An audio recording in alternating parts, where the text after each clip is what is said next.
में सूर्य जागरण रथ चलकर आया है।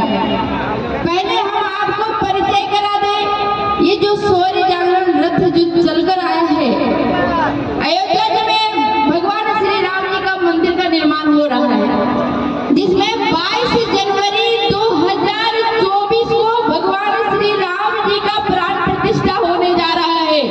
तो जिस प्रकार हर हिंदू सनातनी के घर में सेवा निधि गया था, उसी प्रकार जितने भी हमारे सनातनी हिंदू भाई हैं, वो हर सनातनी हिंदू अयोध्या जी जाकर पहुंचेंगे और वहां उपस्थिति दर्ज कराएंगे।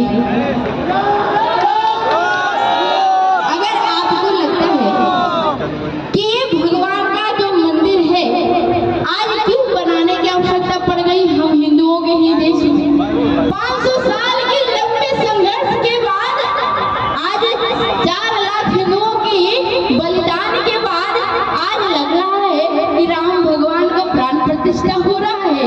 क्योंकि मोदी जी ने, या मैं किसी के प्रचार में नहीं आई हूँ, लेकिन मैं एक बात जरूर कहना चाहती हूँ, मोदी जी ने घोषणा किया था कि 2024 तक सबके पास पक्का मकान होगा।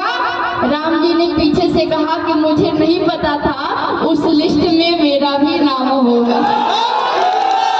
लेकिन राम जी ने भी कहा कि मुझे नहीं पता था कि उस लिस्ट में मेरा भी मकान होगा। लेकिन क्या आप लोगों को लगता है कि जो राम मंदिर बन रहा है, आज इतना लंबा संघर्ष, अगर कहीं पे पूरे भारत में कोई रामनवमी का जुलूस निकलता है तो कोई भारत में हर टीवी न्यूज पे, हर पेपर पे, एक पेज में थोड़ी सी ही जगह क्यों ना हो, वहाँ लिखा रहता है कि रामनवमी के जुलूस में राम भक्तों पे या किसी दंगाइयों ने हमला। सब जगह आपने कम से कम हर बार कभी न कभी कुछ तो सुनने को मिलता है। 28 सितंबर 2023 को पैगंबर जयंती पे जुलूस निकला, तो कभी आपने सुना क्या कि किसी हिंदू भाइयों ने भी धर्मों पे हमला किया क्या? नहीं सुना। तो क्या ये परीक्षा केवल हिंदुओं को देना होगा? क्या ये परीक्षा केवल हिंदुओं को देना होगा और सहने का केवल वो परिचय केवल हिंदुओं को देना होगा? क्यों देना होगा? क्योंकि हम हिंदू हैं। हिंदू का मतलब क्या होता है? जो हिंद महासागर में और हिंद महासागर के किनारे बसेरा करने वाले हैं, उसे ही हम हिंदू कहते हैं।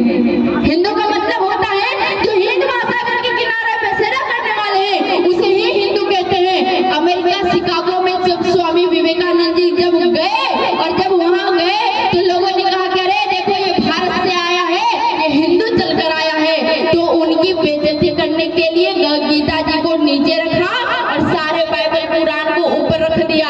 विवेकानंद जी ने कुछ कहा नहीं, मंच पे चढ़े और चढ़ने के बाद गीता जी को नीचे से निकाला तो जितना ग्रंथ था सब गिर गया,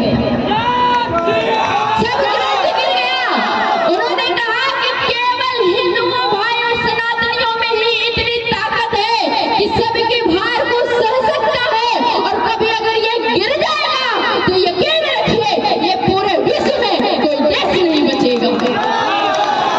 लेकिन कब, मैं पूछती हूँ आपसे, लेकिन कब और कब तक? क्योंकि जब किसी अन्य संप्रदाय में जाती हूँ और उनसे आप पूछो कि आप कौन हो, तो वो कभी नहीं बोलते हैं कि मैं पठान हूँ, मैं खान हूँ, मैं मियाँ हूँ, मैं